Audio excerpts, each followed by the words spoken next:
In this video, I'll be testing 7 of the most popular all-terrain tyres in the snow and benchmarking them against one of the best all-season tyres and my personal favourite winter tyre. As this video is a direct follow-on from my previous all-terrain tyre test, if you want to know which of these 7 tyres is best in the dry, wet and off-road, that'll be linked at the end of the video. But this is all about snow. Interestingly, 2 of these all-terrain tyres are not snow rated. That means they don't have the 3 Peak Mountain snowflake symbol rating, which denotes a legal winter tyre in some countries and should imply better snow performance. So we'll be able to find out whether you can make your purchase decision solely based on this rating for the snow performance of the tyre. And as we have my personal favourite winter tyre, the Michelin XI Snow SUV, we'll be able to find out whether a very good snow rated all-terrain tyre can be a replacement for a winter tyre. I'm freezing, so let's get on with the testing. Snow handling, my favourite test of the day. Now, the results of the all-terrain tyres, they were basically split into 3 groups, with the slowest group about 12% off the best, comprising of 2 tyres. Now, as I said in the intro, 2 of the tyres are not snow rated. You would kind of assume that the 2 slowest tyres were the non-snow rated tyre. And if you'd assumed that, I'm sorry to say you were completely wrong, and that's what I was assuming as I was going through the data and working out who's who, because I was testing blind. The slowest tyre was the Goodyear, which wasn't snow rated or isn't snow rated. And the next slowest tyre is the Pirelli, and these 2 were almost as separable on time. The Goodyear was actually quite a nice tyre to drive. It wasn't the grippiest, obviously it's the slowest, but in terms of progressiveness and communication and balance, oh, the sun's coming out, beautiful. You weren't surprised by anything, so it was quite a nice package even if it wasn't the grippiest. The Pirelli felt a little bit stronger traction and braking, and like I said, I'm going to do those testing in a bit, but it was a little bit snappy and I didn't enjoy driving the Pirelli, which is a shame because in the dry and wet it's a tyre I really enjoyed. The next group of tyres was the non-winter rated, the non-3 peak rated Continental, Yokohama and Toyo. Now, the Continental and Yokohama were almost inseparable on time and very, very similar on subjective feelings. They were both absolutely fine.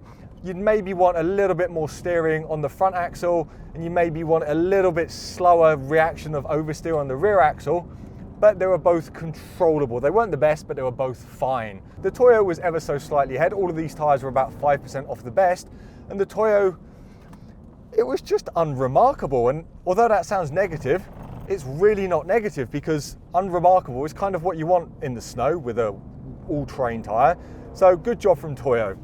The final 2 tyres were the Firestone and the BFGoodrich, and both of these were incredibly close on time. In fact, so close, I ran it twice in different orders, and then I had another test driver just verify my details, and it's correct. And while they were almost as separable, less than 1% on time, they actually felt quite different. The BFGoodrich felt like it was definitely geared up towards safety. It felt like it had by far the best braking of any of the all-terrain tyres, and significantly better than the Firestone, although their lap time was similar. The BFGoodrich also felt like it was geared up heavily towards understeer, which meant you struggled to get the nose in a little bit, especially when braking, but it's a safe tyre.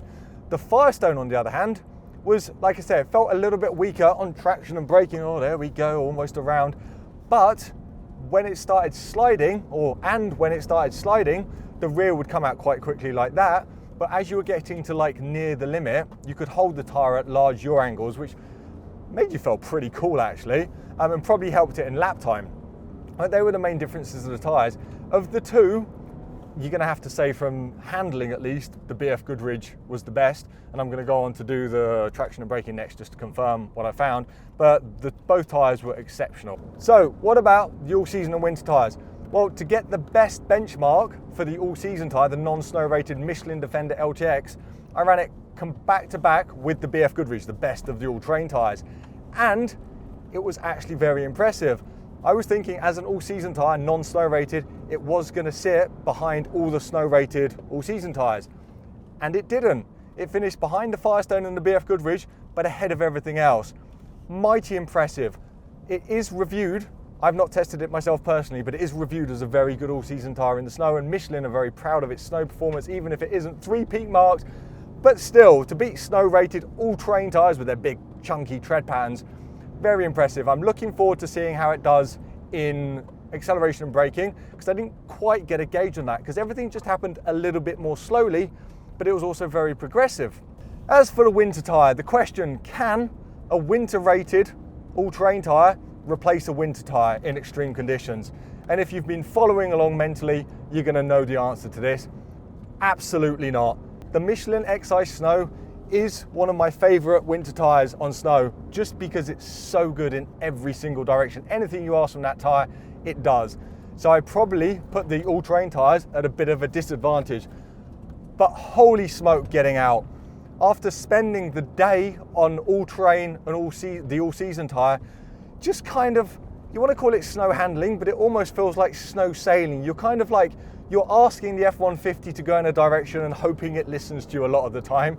And going to the winter tyre, if you've seen the documentary Pumping Iron with Arnold Schwarzenegger, there's quite a famous scene in there where he talks about how he feels as he's pumping up for a competition, as he's at the gym, how his emotional description of his full body feeling at this moment. I can't say it on this video, but if you know what I'm talking about, head to the comments and share, because I'm sure some people don't know. That's basically how it felt to drive the XI Snow. It turned what is quite a boaty, massive, I don't know how much this thing weighs, it's an F-150, it's a 2016, we use the older models because you can turn traction control off fully so you can do big slides, but it turned this big old truck into something that was extremely pleasurable to drive. The braking felt the most, like on the way to the track, you're kind of wiggling around and you're doing your accelerations and you're trying to gauge it before you actually get out on track. And it felt good. The front end felt sharper and the brakes felt good, but the traction it didn't feel like night and day, but the rear end on this is very light. But once you really start leaning on the tyres and going more than like a pedestrian walking speed, which is what you do around the access roads here, you realise just how much more grip it's got. You could absolutely stand on the brake at points where you didn't think you were anywhere near able to make the corner, and the tyre would dig in and turn. The traction was way better coming out of corners. It was better laterally. It's a winter tyre, people.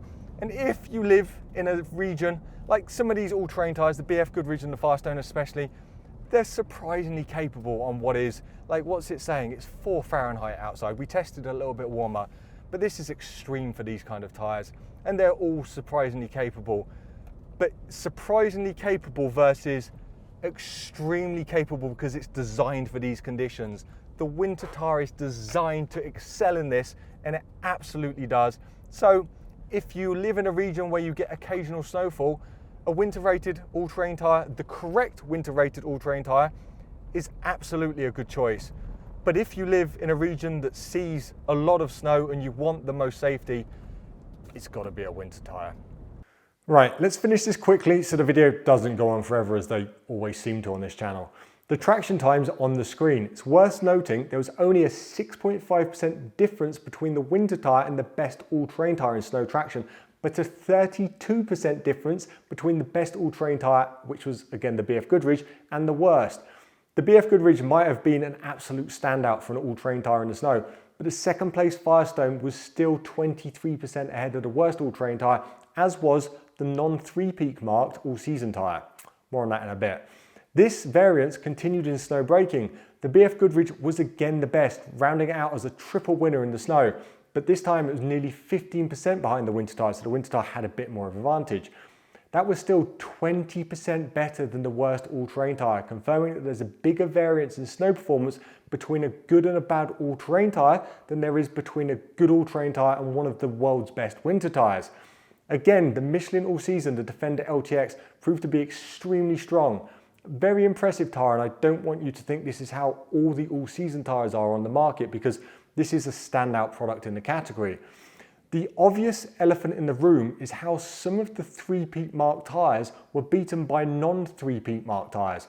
Now, I could make an entire video on this topic. If you're interested in that, let me know in the comments.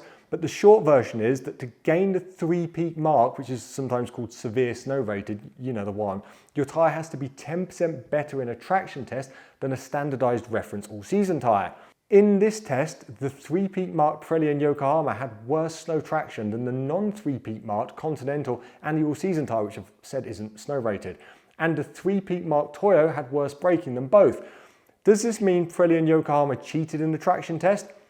Absolutely not. I am completely confident that they legitimately passed the test at time of test. I think what we're seeing here is more down to how different brands operate. I know for a fact Continental will only put a 3-peak rating on tyre if they have a huge margin over the standard, whereas some of the other brands might be fine with being a little bit closer to the line.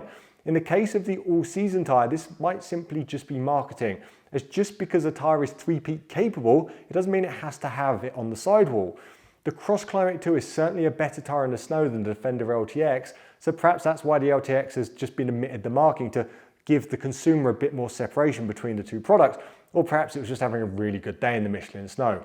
In the end, the BFGoodrich is the best mild all-terrain tyre in the snow by quite a big margin, but the Firestone is also a very impressive product.